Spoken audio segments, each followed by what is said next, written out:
Aloha everyone, this is Lenora, Hawaii's Pickle Lady.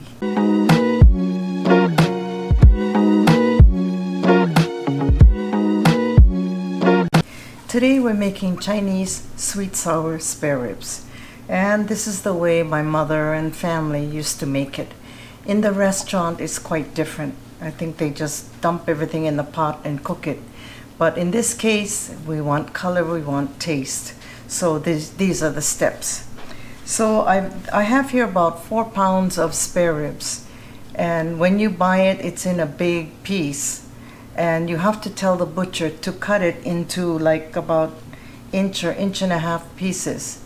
And then when you get home, you cut between the ribs so that all your pieces are uniform in shape like this and size.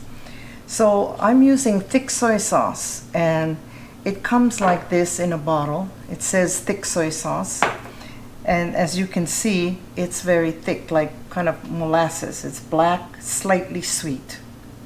So I have here 2 tablespoons of the thick soy sauce.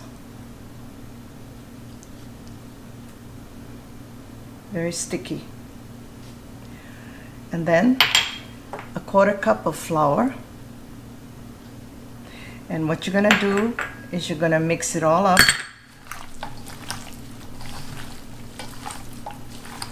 And a lot of Chinese meats give the brown color. It's from the thick soy sauce.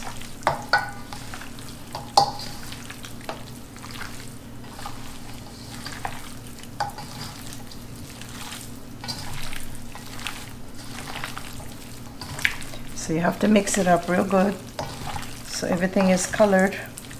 And the flour is what is going to make the gravy. So when you get all this done, it's very simple, but I'll show you after we brown it what to do. Chinese cooking, main thing is the preparation is a lot of work, but the cooking part is pretty fast. So if you get everything ready, you can probably make this within an hour. You can eat it. Now I have a big skillet. I've heated it up, and it's hot. I put my hand here, it's hot. Remember, hot pan, cold oil, food won't stick. So now I'm taking 2 tablespoons of oil, just regular vegetable or canola oil.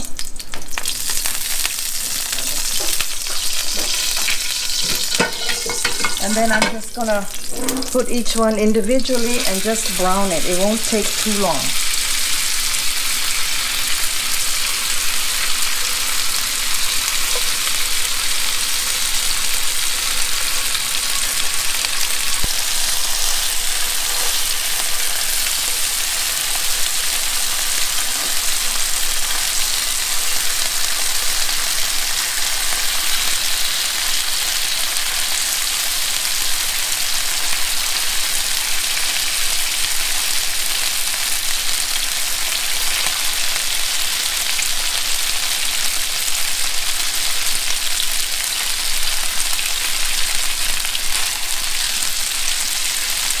By the time I put all of it in, it'll be ready to turn over. Now I'm going to remove my gloves.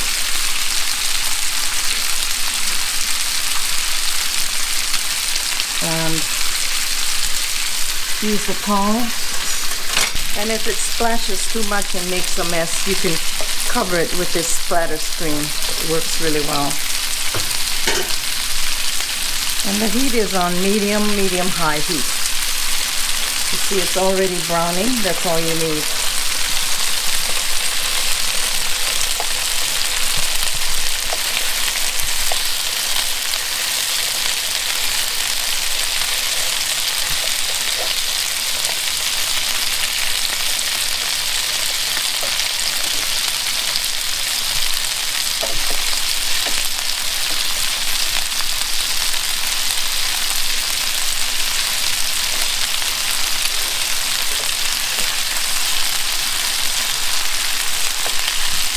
Okay, it's browned pretty good now. Take the splatter screen off, and I'm just going to transfer it to a pot, a big pot. And I'm turning the stove off for now.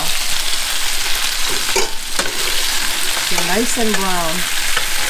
But don't make it too long because it caramelizes quickly because of the soy sauce in the sugar. And the sugar, sorry, the sugar in the soy sauce caramelizes. So if you cook it too long, it'll blacken. You don't want that.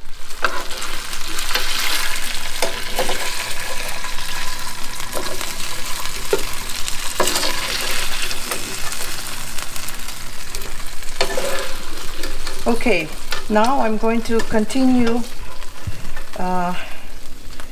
browning more of the meat, and then we'll show you the process again. Okay, this is the last batch of browned spare ribs, so I'm going to put it in the pot with all the rest.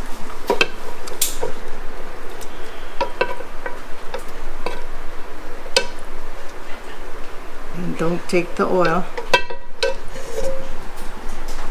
Now we're going to put half a cup of sugar, half a cup of vinegar, 4 star anise, 2-inch piece of ginger that I just didn't peel, just smashed it, and about 6 cloves of garlic. And that's all. So what you're gonna do now is you're gonna mix it all up, bring it to a boil, and let it cook, simmer for about 45 minutes.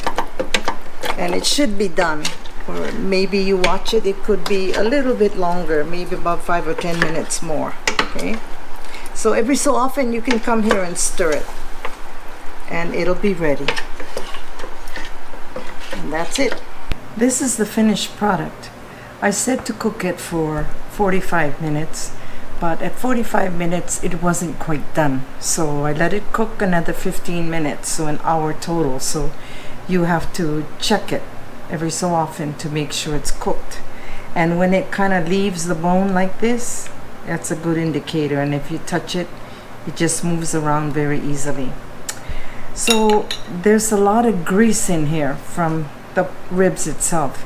So what I did was I scooped all the meat into a bowl, and then the gravy and the ginger and the herbs like the star anise or anise, I just put it in a strainer and strained it out.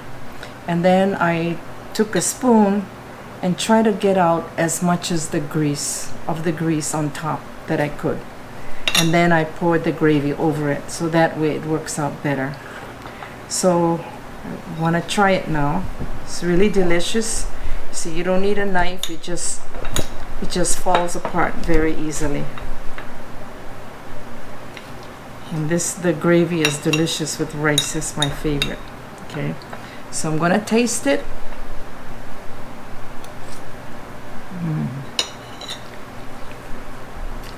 Really, really good.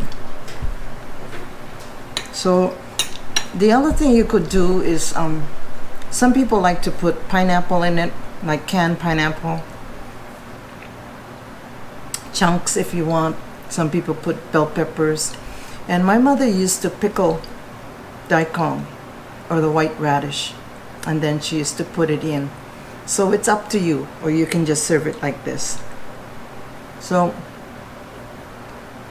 mahalo for watching, and be sure to press the like button down below, and comment and subscribe. And when you comment, please comment on the YouTube channel, not on the Facebook, so I get the credit. So if you have any suggestions that you want me to make, please let me know. And I'm trying to make all of the old-time foods that I grew up with, and many of you know, but they don't make it too much. And this is very different from typical restaurant kind of spare ribs. So hope you like this. Mahalo for watching. Thank you.